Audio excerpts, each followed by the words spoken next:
Target killing, सियासी दुश्मनी, व्यापारिक दुश्मनी, सुपारी किलिंग, अंडरवर्ल्ड की धमक। बाबा सिद्दीकी का मर्डर किसने करवाया, क्यों करवाया, सिद्दीकी का जानी दुश्मन कौन? ये वो सवाल हैं जिसका जवाब मुंबई पुलिस शनिवार रात से ही तलाश रही है। मुंबई से दिल्ली और यूपी से हरियाणा तक इसके कनेक्शन खंगाले जा रहे हैं। 2 शूटर पकड़े जा चुके हैं। तीसरे शूटर की भी पहचान हो चुकी है। मास्टरमाइंड का नाम सामने आ चुका है। लेकिन बाबा सिद्दीकी का मर्डर क्यों हुआ और मर्डर का ऑर्डर किसने दिया, इसका जवाब आना अभी बाकी है। हालांकि यह दावा जरूर किया जा रहा है कि मुंबई पुलिस को इस केस के अहम सुराग मिल चुके हैं। इसमें 2 आरोपी अरेस्ट है, ऐसा पुलिस कमिश्नर पंसालकर जी ने मुझे कहा है, और 1 आरोपी फरार है। ये दोनों एक हरियाणा और उत्तर प्रदेश का है। तीसरा आरोपी की जो फरार है उसको पकड़ने के लिए पूरी पुलिस की टीम क्राइम ब्रांच काम कर रही है और उसको जल्दी पकड़ा जाएगा। ये केस भी जो है फास्ट ट्रैक में ली जाएगी और जल्द से जल्द इनके ऊपर कार्रवाई होगी, इनको सजा होगी। बाबा सिद्दीकी को सिक्योरिटी मिली थी, लेकिन घटना के वक्त उनके साथ कोई कांस्टेबल नहीं था। स्ट्रीट लाइट और सीसीटीवी भी बंद थे। तभी बांद्रा के खैर नगर में शनिवार रात करीब 9:30 बजे विधायक बेटे जीशान के ऑफिस के बाहर 3 बदमाशों ने उन पर गोलियां बरसा दी। अस्पताल में इलाज के दौरान उनकी मौत हो गई। थोड़ी ही देर बाद मुंबई पुलिस ने 3 शूटर्स में से 2 को अरेस्ट भी कर लिया।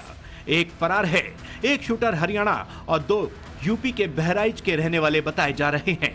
बताया यह भी जा रहा है कि शूटर्स करीब 40 दिन से मुंबई में ही ठहरे थे और सिद्दीकी के घर और बेटे के ऑफिस की रेकी कर रहे थे। इसके अलावा पुलिस मास्टरमाइंड जीशान अख्तर को भी पकड़ने के लिए दबिश दे रही है।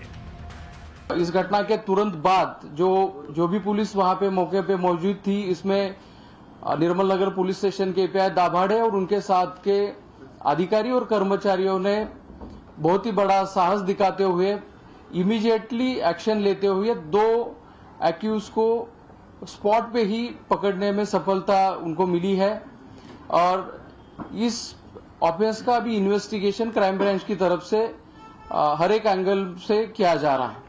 हालांकि हत्या के करीब 28 घंटे बाद लॉरेंस बिश्नोई गैंग ने बाबा सिद्दीकी के मर्डर की जिम्मेदारी ली और सोशल मीडिया पर पोस्ट लिखा, सलमान खान, हम ये जंग नहीं चाहते थे, लेकिन तुमने हमारे भाई का नुकसान करवाया।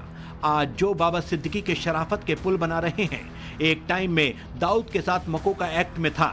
इसके मरने का कारण अनुस्थापन और दाऊद को बॉलीवुड, राजनीति और प्रॉपर्टी डीलिंग से जोड़ना था। हमारी किसी से कोई दुश्मनी नहीं है, पर जो भी सलमान खान और दाऊद गैंग की हेल्प करेगा, अपना हिसाब किताब लगा के रखना। इस पोस्ट में लॉरेंस बिश्नोई ग्रुप और अनमोल बिश्नोई को टैग किया गया है। हालांकि टाइम्स नाउ नवभारत इस सोशल मीडिया पोस्ट की पुष्टि नहीं करता है। हाई प्रोफाइल केस है और जिस तरीके से खबरें छनकर आ रही हैं कि एक गैंगस्टर ने गुर्गों ने वायरल पोस्ट के जरिए जिम्मेदारी ली है इस हत्याकांड के, तो उसके बाद सनसनी से फैल गई है। कई सारी जो सवाल है वो खड़े हो रहे हैं। एक तरफ लॉ एंड ऑर्डर की सिचुएशन को लेकर विपक्ष लगातार सरकार के ऊपर हमलावर है, तो वहीं अब गैंगस्टर लॉरेंस बिश्नोई की तरफ से वायरल पोस्ट के जरिए इस हत्याकांड की जिम्मेदारी ली गई है। बाबा सिद्दीकी और बॉलीवुड कनेक्शन किसी से छिपा नहीं है। उनकी इफ्तार पार्टी में बॉलीवुड के कई बड़े सुपरस्टार्स शामिल होते थे। बाबा सिद्दीकी को कई मौकों पर सलमान खान, शाहरुख खान, संजय दत्त और तमाम बड़े सुपरस्टार्स के साथ देखा जाता था। सलमान खान से तो उनकी दोस्ती बेहद पुरानी थी। सलमान खान से उनकी दोस्ती थी, ये तो जग जाहिर है। लेकिन क्या बाबा सिद्दीकी की दोस्ती सिर्फ सलमान खान से ही थी? नहीं, बाबा सिद्दीकी की दोस्ती पूरी बॉलीवुड से थी। तो आज ये अंदाज करना बहुत मुश्किल होगा कि सलमान खान की दोस्ती की वजह से बाबा सिद्दीकी की हत्या की। सलमान खान पहले से ही लॉरेंस बिश्नोई के टारगेट पर रहे हैं। इसी साल लॉरेंस बिश्नोई के शूटर ने सलमान के घर के पास फायरिंग की थी। सलमान के पिता को धमकी भरा लेटर भी लिखा था। तो क्या सलमान खान के करीबी रिश्ते होने की वजह से बाबा सिद्दीकी लॉरेंस गैंग के निशाने पर थे? सोशल मीडिया पोस्ट में भी यही दावे किए गए हैं। बहुत ही इनिशियल स्टेज पे जांच है, जैसे जैसे तथ्य सामने आएंगे हम आपको बता देंगे। लॉरेंस बिश्नोई या फिर सलमान खान या फिर और भी कोई एंगल होगा तो इन सभी एंगल से हम जांच कर रहे हैं। बाबा सिद्दीकी की राजनीतिक रसूख की बात करें तो महाराष्ट्र पॉलिटिक्स में खासकर मुंबई शहर में बाबा सिद्दीकी की बड़ी पकड़ मानी जाती थी। खासकर मुस्लिम बहुल इलाकों में बाबा सिद्दीकी जिस ओर इशारा कर देते हवा उस तरफ का रुख कर लेती। मुंबई में उत्तर भारतीयों की अच्छी खासी तादाद बसती है। अहम बात यह है कि बांद्रा और आसपास के इलाकों में बड़ी संख्या में यूपी बिहार से मुस्लिम रहते हैं। इसलिए मूल रूप से बिहार के रहने वाले बाबा सिद्दीकी को बड़ा नाम बनाने में इन लोगों की बड़ी भूमिका रही।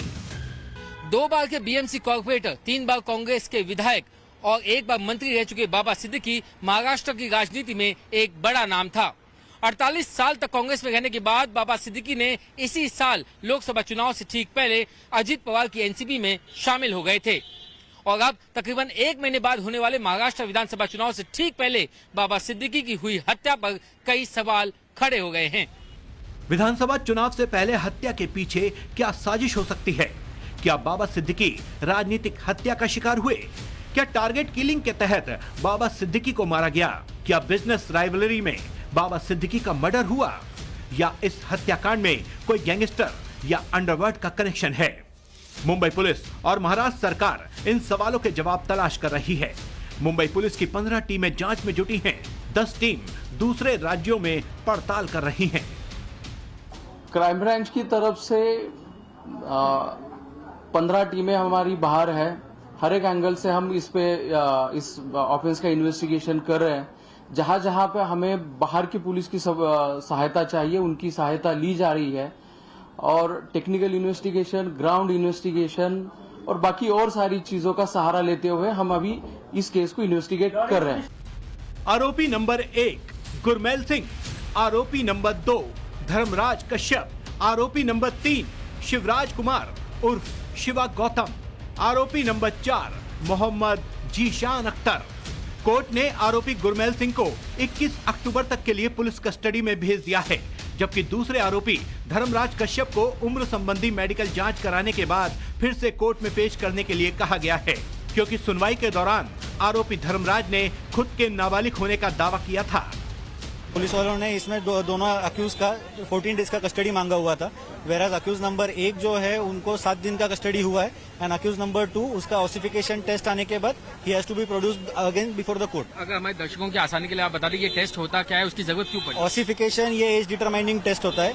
इसके बेसिस पे किसी भी पर्सन का एज डिटरमाइन होता है। टेस्ट की जरूरत क्यों पड़ी सर? क्योंकि जो अक्यूज नंबर 2 है इसमें उन्होंने ऐसा बताया कि I am 17 years old and court has considered that fact and इसी वजह से कोर्ट को ऐसा सही लगा कि उनका ऑसिफिकेशन करना जरूरी है।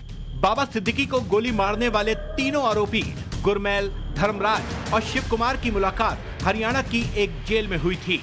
जेल में ही वो बिश्नोई गैंग के संपर्क में आए और वहीं बाबा सिद्दीकी की हत्या की साजिश रची गई।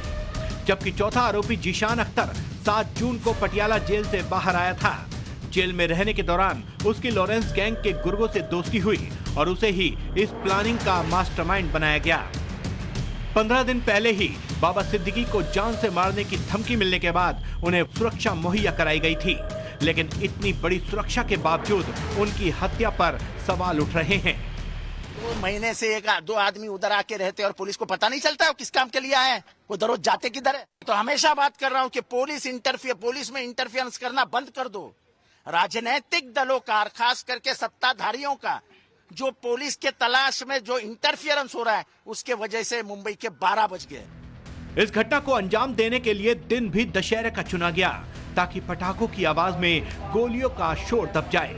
जिस दिन बाबा सिद्दीकी को गोली मारी गई उस समय दशहरे को लेकर इलाके में जुलूस निकल रहा था और पटाखे जलाए जा रहे थे और इसीलिए पटाखों के शोर में घटना को अंजाम देने के लिए दशहरे का दिन चुना गया। मुंबई की राजनीति में बाबा सिद्दीकी की कितनी पकड़ थी उसके लिए इन आंकड़ों पर नजर डालिए। मुंबई में उत्तर भारतीय मुसलमानों का दबदबा माना जाता है। 2019 के विधानसभा चुनाव में पूरे महाराष्ट्र से 10 मुस्लिम विधायक चुने गए थे, जिनमें सिर्फ मुंबई इलाके से 6 विधायक आते हैं। मुंबई में रहने वाले मुसलमानों की कुल आबादी में करीब 70% उत्तर भारतीय हैं। बाबा सिद्दीकी मूल रूप से बिहार के गोपालगंज के रहने वाले थे, इसलिए इन इलाकों पर उनकी मजबूत पकड़ थी। और अब विधानसभा चुनाव से ठीक पहले बाबा सिद्दीकी की हत्या से सियासी हलचल तेज हो गई है। मुंबई से राकेश त्रिवेदी और अतुल सिंह के साथ दिल्ली से अनुज मिश्रा की रिपोर्ट, टाइम्स नाउ नव भारत।